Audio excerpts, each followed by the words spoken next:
Buenas tardes, hermanos. Primero que nada quería pedirles disculpas por no haberme podido despedir de ustedes en el último vídeo. Resulta que estaba grabando el vídeo y se interrumpió la grabación de golpe. Se, se bloqueó el teléfono, no sé qué ocurrió. Total que paró la grabación y claro, no pude despedirme. Entonces, como yo soy de la idea que es el Señor, es Dios quien nos va poniendo palabras en nuestra boca cuando hablamos y que ya que estaba hecha la grabación, pues decidí cortar el final y compartirlo con ustedes, porque a lo mejor uno lo vuelve a grabar y ya no dice las mismas cosas que antes, porque uno no sabe. Entonces, pues decidí compartirlo y terminar ahora en la última parte de ese vídeo, los 15 minutos que faltasen, pues se lo comparto ahora. Así que hoy terminaremos, si Dios lo permite, estos 2 o 3 vídeos que hemos estado grabando sobre las profecías que hablaban sobre la venida de nuestro Señor, sobre todo la primera, aunque en algunas nos habla de la primera y la segunda, pero ya saben que estamos enfocándolo sobre la primera venida. Entonces vamos a continuar, solo quiero leer 3 pasajes más y vamos a comenzar, por ejemplo, con Zacarías 9, del 9 al 11, que dice así: Alégrate mucho, hija de Sión, da voces de júbilo, hija de Jerusalén. He aquí tu rey vendrá a ti justo y salvador, humilde y cabalgando sobre un asno, sobre un pollino, hijo de asna. Este versículo nos hace referencia, siempre lo digo por si ustedes, alguna de las personas que está viendo este vídeo no ha leído mucho la palabra o no lleva mucho tiempo en los caminos del Señor, pero por lo menos conocerá de todas las películas que se hacen sobre la vida de nuestro Señor Jesucristo, pues que entró a Jerusalén subido en una burrita, ¿no? Entonces aquí Zacarías, pues 500 años o 600 años antes, no sé exactamente, pero bueno, varios siglos antes, ya nos estaba hablando de que nuestro Señor Jesucristo llegaría montado en una burrita. Parece que son detalles sin importancia, pero todos, añadidos unos con otros, nos hablan de que toda la Biblia, todo el Antiguo Testamento nos hablaba de que había de venir nuestro Señor Jesucristo, nuestro Salvador. Fíjense que dice: he aquí tu rey vendrá a ti justo y salvador. Salvador, que saben que Jesús significa Salvador, Yeshua. Entonces, bueno, son versículo tras versículo que estamos leyendo, va añadiendo cosas. Ahora vamos a leer, por ejemplo, Isaías 7:14, que nos añade algo más. Dice: por tanto, el Señor mismo os dará señal. He aquí que la Virgen concebirá y dará a luz un hijo y llamará a su nombre Emmanuel. De nuevo, otra gran profecía de Isaías. Que bueno, ¿cuál es el mérito de Isaías? Pues que Dios le daba la palabra que había de decir. El gran mérito de los profetas es ser fieles al Señor y transmitir solo lo que Dios les pone y nada más que lo que les pone.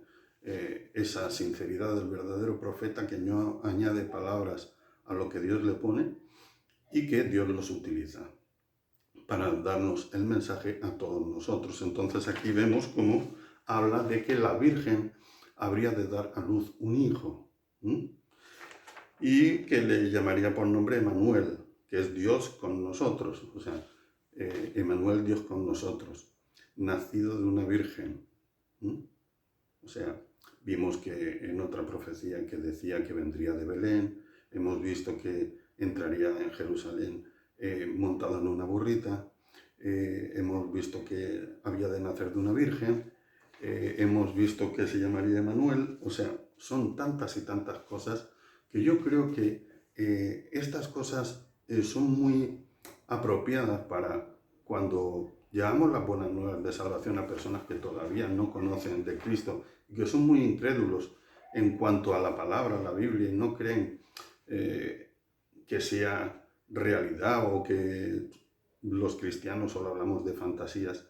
Yo creo que cuando uno vea que 600, 700, 500 años antes de la venida de nuestro Señor se hablase de cómo iba a ser su venida con tanto detalle, es impresionante. A mí siempre me ha tocado mucho, y cuando empecé a caminar en los caminos del Señor, valga la redundancia, pues me hacían aumentar mi fe cada día. No es que esto sea la base de mi fe, pero me iban añadiendo dosis de fe, o sea, carga de fe, me iban dando cada vez más confianza en que lo que creía era cierto y verdadero y que estaba escrito en la Biblia. Y las profecías, cuando uno ve que se van cumpliendo una tras otra, una tras otra, una tras otra, creo que a todos nos dan un mayor pozo de fe en nuestro Señor. Y ahora el último pasaje que quiero leer es un poco más largo y es uno de los más importantes de los que hablan de la primera venida de nuestro Señor Jesucristo. Es un pasaje excepcional, es Isaías 53, del 1 al 12, son 12 versículos, y con esto voy a cerrar este tema de la primera venida de nuestro Señor Jesucristo, de las profecías sobre Él.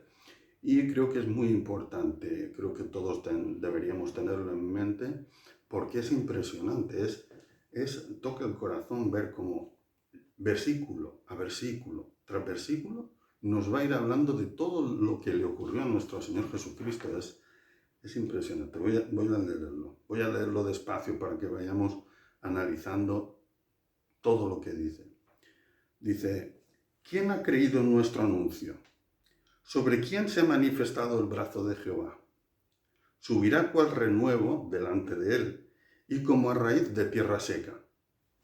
Ya estaba diciendo que, aparte de que viene a salvarnos y a morir en la cruz, luego subiría. Dice, subirá cual renuevo delante de él.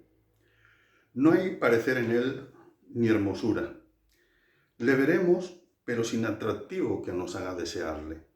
A veces en las películas vemos pues un Jesús rubio con ese pelo largo y esa barba que siempre, a veces todos dicen, ¡ay, qué guapo era el Señor! La belleza del Señor no está en la apariencia. Nadie sabe si era que llevaba el pelo largo, si tenía barba, si no tenía barba.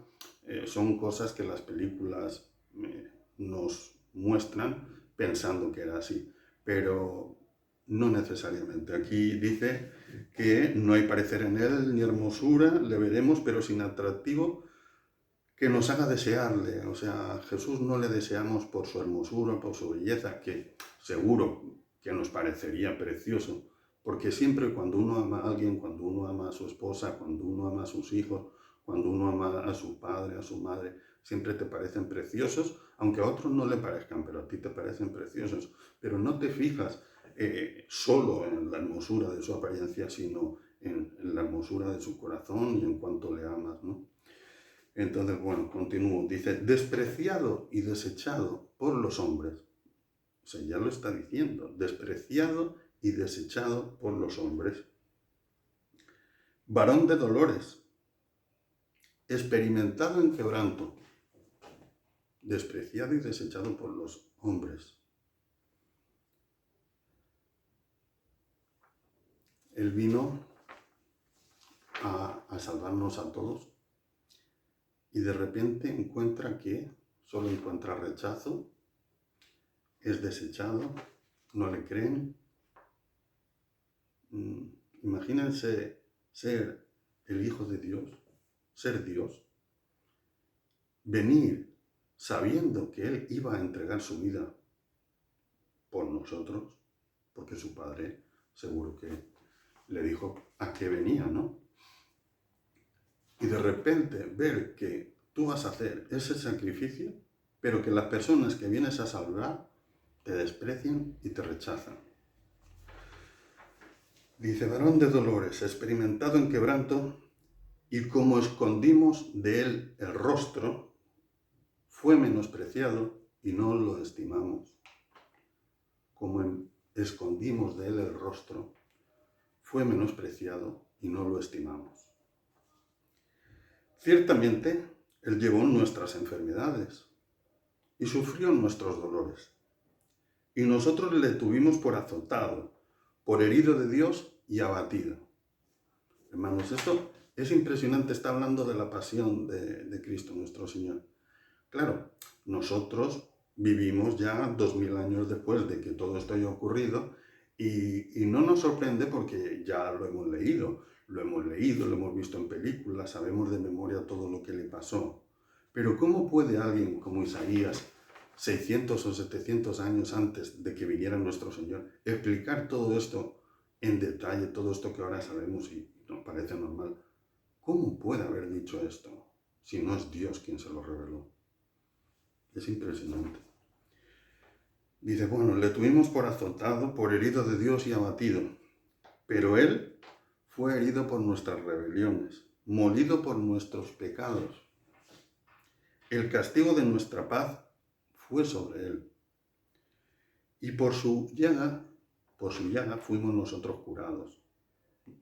Nosotros fuimos sanados, nosotros fuimos salvados por su llaga. O sea, Él hubo de sufrir para que nosotros fuéramos sanados y salvados. Recuerden que en la Biblia, cuando se dice sano y salvo, es la misma palabra para sano y para salvo. O sea, en realidad es una sanación corporal o una sanación espiritual. La salvación es una sanación espiritual. Entonces, bueno, continúo. Dice, todos nosotros nos descarriamos como ovejas. Cada cual se apartó de su camino, mas Jehová cargó en él el pecado de todos nosotros. O sea, todos andábamos descarriados en aquella época y hoy y siempre, desde Adán y Eva hasta hoy, andamos descarriados. Pero Jehová cargó en él el pecado de nosotros. Dios Padre vio que el hombre por sí mismo era incapaz de ser salvo. No andábamos nunca en nuestros caminos, no sabíamos. Y tuvo que decidir que fuera su Hijo unigénito quien cargase sobre él sus pecados.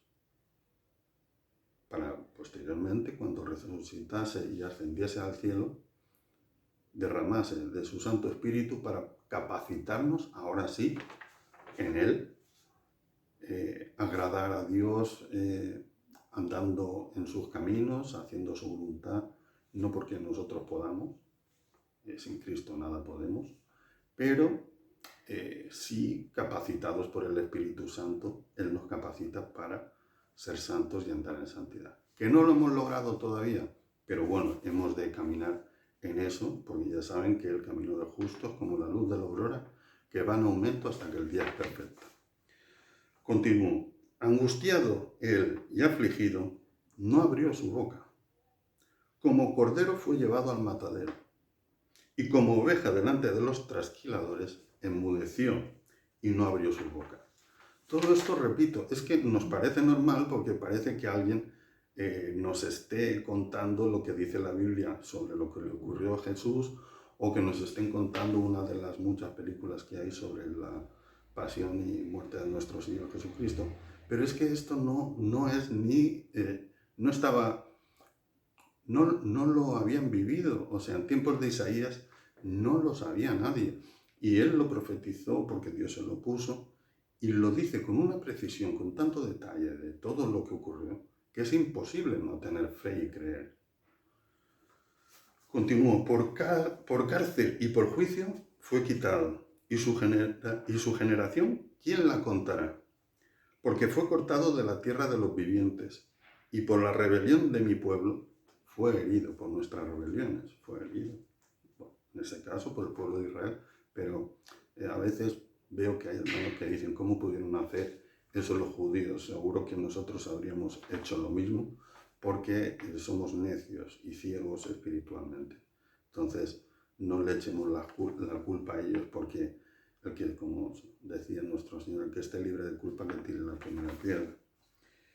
Y se dispuso con los impíos su sepultura, mas con los ricos fue en su muerte.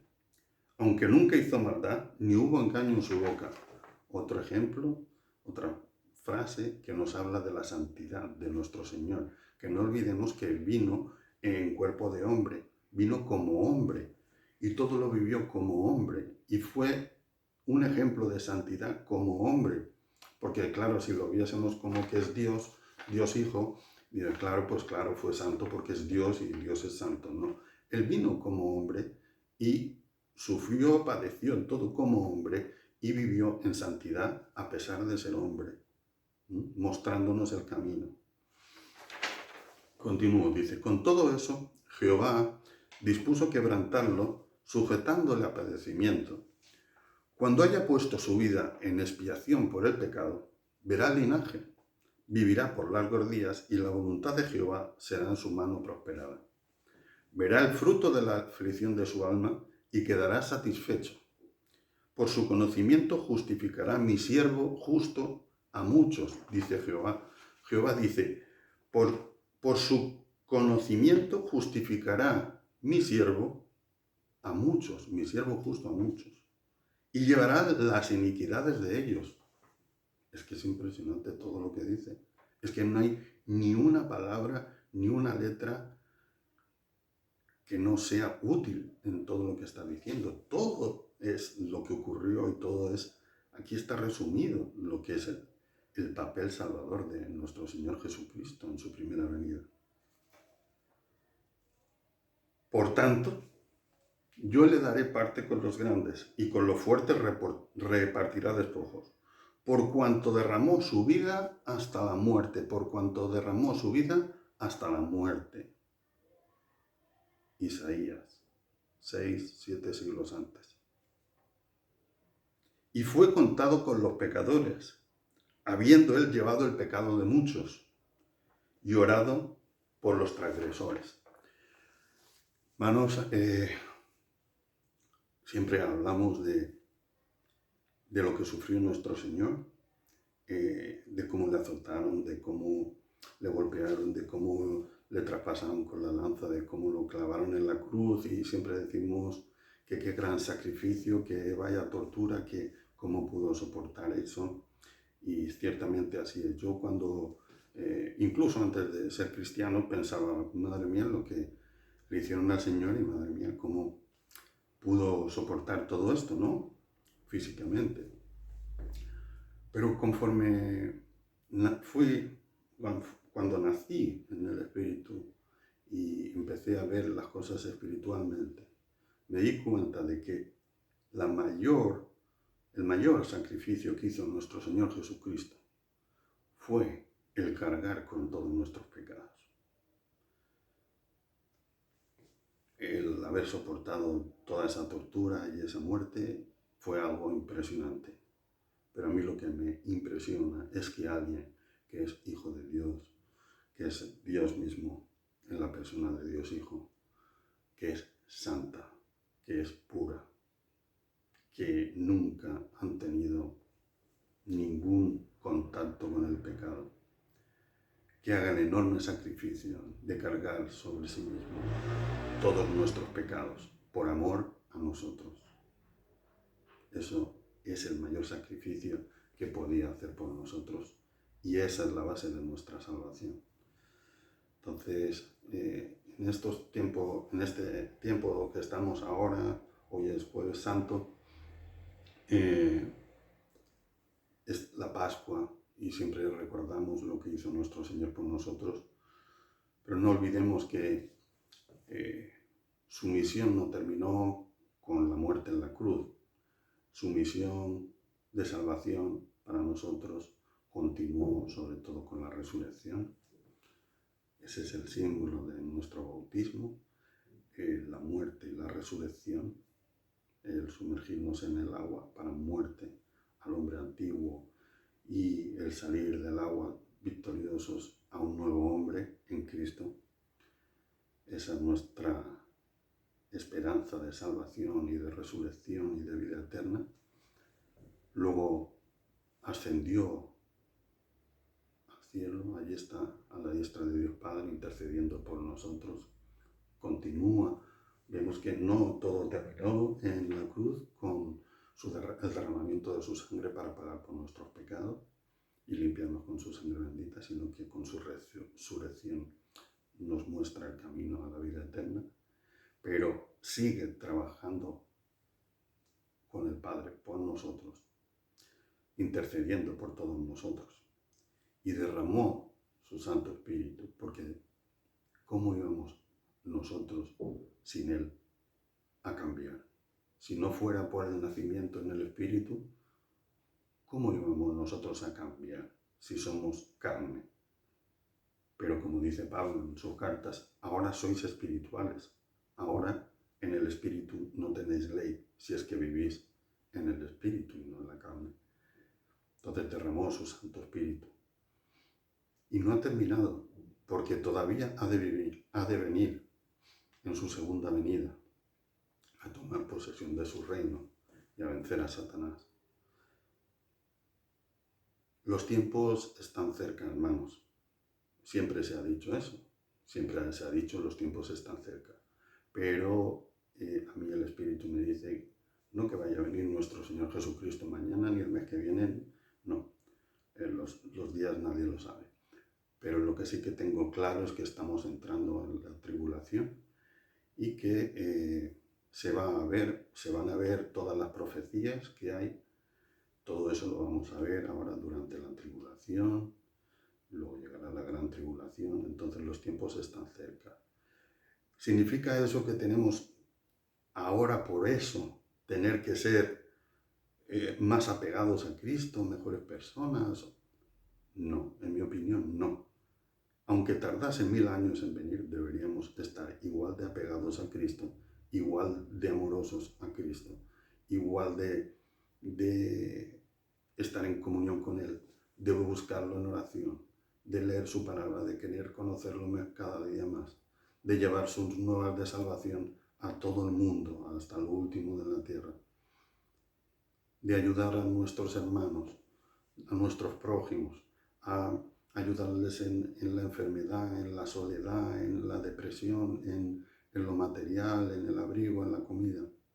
Todo eso hay que hacerlo siempre, no solo porque viene nuestro Señor, pero ahora que está tan cerca y que se ve tan claro que estamos entrando en tiempos de tribulación, esforcémonos y seamos valientes. Y cada cual en lo que pueda intente, como suelo decir, estar en comunión con el Padre, estar en comunión con el Hijo a través del Espíritu Santo y a través de Él en comunión todos. Porque aunque usted viva en Colombia y usted viva en Argentina y usted en México y yo viva en España, estamos en comunión los unos con los otros, porque al estar en comunión con Dios, Él nos pone en comunión a todos con todos. Y por eso a veces uno ve que hay prédicas de un hermano y decimos, pues si en mi iglesia ayer también se dijo eso. Pues yo leí eso también hoy, justamente, qué casualidad. No, no es casualidad. Dios pone palabras a todos los hermanos en las naciones y lleva su mensaje y no son coincidencias, es la voluntad de Dios. Bueno, hermanos, me despido y quiero despedirme dándole las gracias a nuestro Señor Jesucristo por todo lo que ha hecho por nosotros. Tantas veces oramos, sobre todo yo cuando empecé en los caminos del Señor, mis oraciones eran todas de pedir cosas, Señor, esta enfermedad, Señor, tengo tal problema económico, Señor, y pedir y pedir y pedir. Y luego a pedir perdón, perdóname porque he hecho todo esto mal y soy muy malo y era esto y perdona y perdona y pide y perdona y pide y perdona. Hoy lo que quiero es darle las gracias al Señor por lo que ha hecho por nosotros, por haber dado su vida por nosotros, por haber hecho ese gran sacrificio de llevar sobre sí mismo todos nuestros pecados y enfermedades y de darnos vida eterna si es que queremos beber de su río de agua de vida, que es el que nos va a dar por la gracia de Dios la vida eterna junto a Él, desde aquí a la eternidad. Dios les bendiga, hermano, y que tengan unos días de descanso ahora en la Pascua, y que eso les dé tiempo a buscar más del Señor, a orar más, a leer más la palabra y en amar más a su familia, sus hijos, sus esposas, y si no tiene familia, pues al prójimo, a los amigos, a los vecinos o a quien sea. No estemos nunca deprimidos ni nunca nos sintamos solos, porque Dios está con todos nosotros, con todos y con cada uno de nosotros. Así que Dios les bendiga, hermanos.